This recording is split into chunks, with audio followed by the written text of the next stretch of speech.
Arvoisat kutsuvieraat ja HSO-kollegat, hyvät ystävät, tänään meillä on aihetta juhlaan.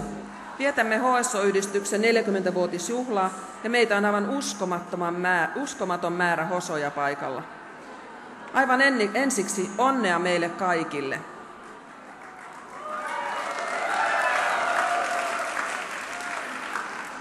Olemme valinneet koulutuksen, joka antaa valmiudet monenlaisiin tehtäviin työelämässä, ja miksei työelämän ulkopuolella.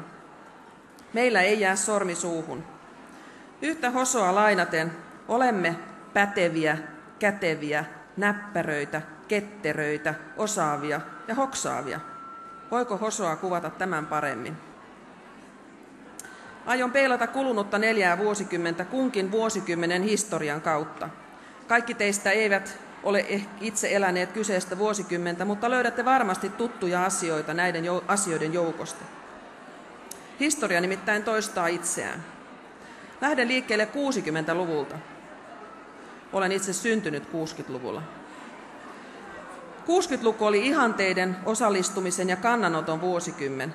Suomessa opiskelijaliike valtasi vanhan, oli underground- ja hippiliike, Beatles, Rolling Stones, minihameet ja pitkät hiukset. Kaikki oli niin love and peace. Muistatteko? Kuka muistaa? Miten tämä liittyy HSO-historiaan? Liittyy se. Oppilaitoksen perustaminen 60-luvulla liittyy myös yhdistyksen historiaan. 60-luvulla ylioppilaiden määrä kasvoi ja piti tehdä nopeita toimia kehittääkseen uusia tarkoituksenmukaisia toimenpiteitä ylioppilaspohjaisten ammatillisten koulutusmuotojen järjestämiseksi. Ohjelma oli nimeltään Ylioppilaiden jatkokoulutus- ja työhön sijoitusohjelma. Nuorille ylioppilaille tuli järjestää sellaista jatkokoulutusta, joka antaa suuren liikkumavapauden työmarkkinoilla ja jotka vastaavat työelämän tarpeisiin. Vuonna 1967 perustettu Helsingin sihteeriopisto oli aikaansa edellä. Koulutukseen kuului jo silloin pakollinen työharjoittelu ja oppilaitoksella oli vahvat työelämäyhteydet.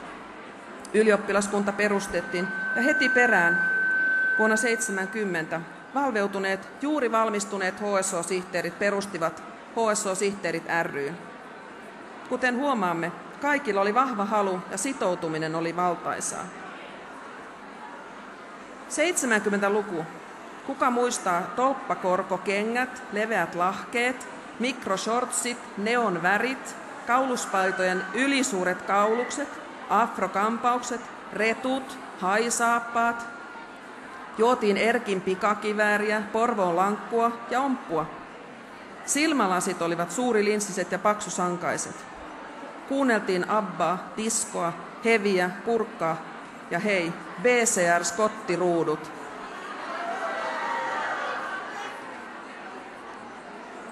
HSO-sihteerit ry perustettiin vuonna 1970.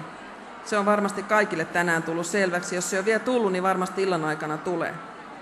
Yhdistyksen tärkeäksi tehtäväksi tuli kontrolloida palkkoja ja huolehtia jatkokoulutusmahdollisuuksista. Alusta lähtien on tehty palkkatutkimuksia ja aina tuonne 90-luvulle saakka järjestettiin myöskin luentopäiviä. 60- ja 70-luvulla valmistuneet HSO toimivat pioneerina työmarkkinoilla. Osaamisellaan ja toiminnallaan he tekivät koulutusta tunnetuksi ja muun muassa korjasivat väärää pilakuvien muovaamaa käsitystä sihteereistä.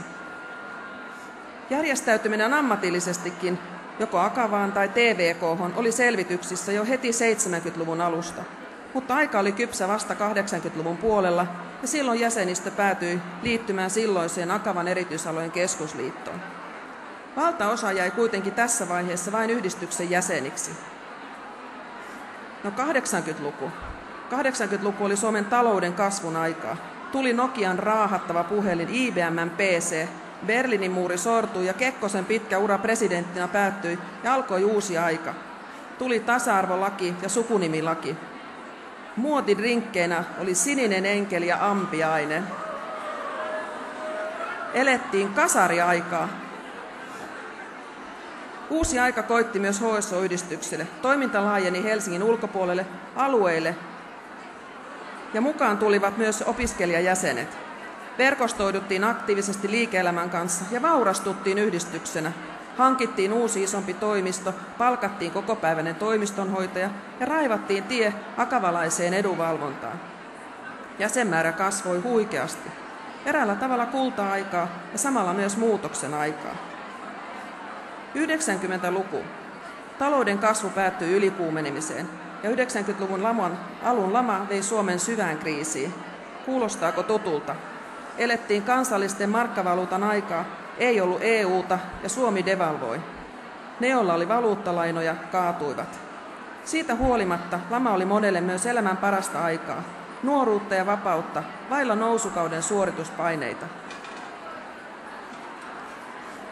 Lama antoi meille eurodiskon, Iiro Viinasen, kummelit, hyvät, pahat ja rumat, Sepi Kumpulaisen, Metsolat, halvat tuopit, kirpputorit ja ihanaa leijonat, ihanaa. Minkälaista oli, kun EU oli vielä EY ja sushi oli kebappia? Kuka muistaa? 90-luvun alun lama muutti myös jäsenrakennetta meidän yhdistyksessä. Siihen asti vain yhdistyksen jäseninä olleet liittyvät myös kauttamme Akavaan. Tämän myötä jalansijamme AEK:ssa muuttui edelleenkin merkittävästi. HSO-koulutus näytti lamalle kyntensä, eikä sen aikainen työttömyys kohdannut kuin pientä osaa jäseniämme. Nykyinen toimisto Eerikinkadulla hankittiin myös silloin. Toiminta jatkui aktiivisena ja pitkäaikainen toimistomme ihme ja monen meistä erittäin hyvä ystävä Raija Aflatuni lähti globaalisti Kiinaan.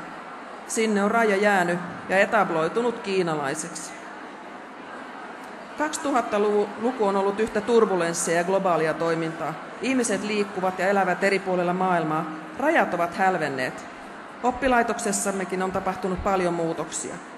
Yhdistyksenä teemme entistä tiiviimmin yhteistyötä koulun kanssa ja koulu meidän. Partnerisopimus tuo yhteistyölle uusia ulottuvuuksia. Ollaan jälleen aikaamme edellä. 2000-luvulla tuli Idols, BB, eletään virtuaalimaailmassa ja pelätään pandemioita.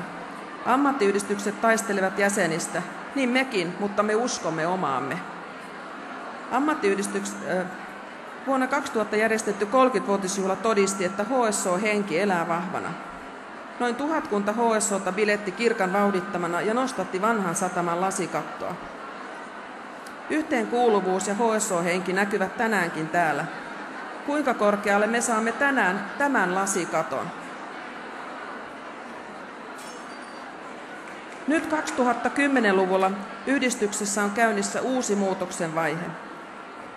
Viime syksynä hyväksyttiin uusi strategia, uudistuva HSO.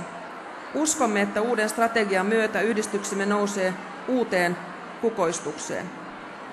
Haluamme osoittaa kaikille HSOille, että olemme kaikkien heidän paras koti. Tekipä työssänsä mitä tahansa. Tämä on verkosto vailla vertaansa. Perustajapuheenjohtajamme Kaisa Peutere ei valitettavasti tänään päässyt meidän kanssamme juhlimaan, mutta hän on lähettänyt meille tervehdyksen, jonka nyt luen. Ihmeellistä, kuinka aika kuluu. En olisi 40 vuotta sitten uskonut, miten valtava joukko on joskus juhlimassa yhdistyksen tasavuosia, 40 vuotta myöhemmin. Kaikki sai alkunsa niin pienestä, joten teidän aktiivisten naisten tekemä työ lämmittää mieltä.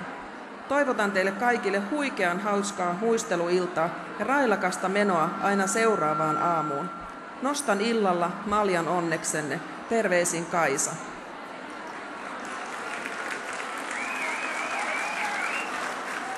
Nostakaamme siis malja HSO-aatteelle ja HSO-yhdistykselle.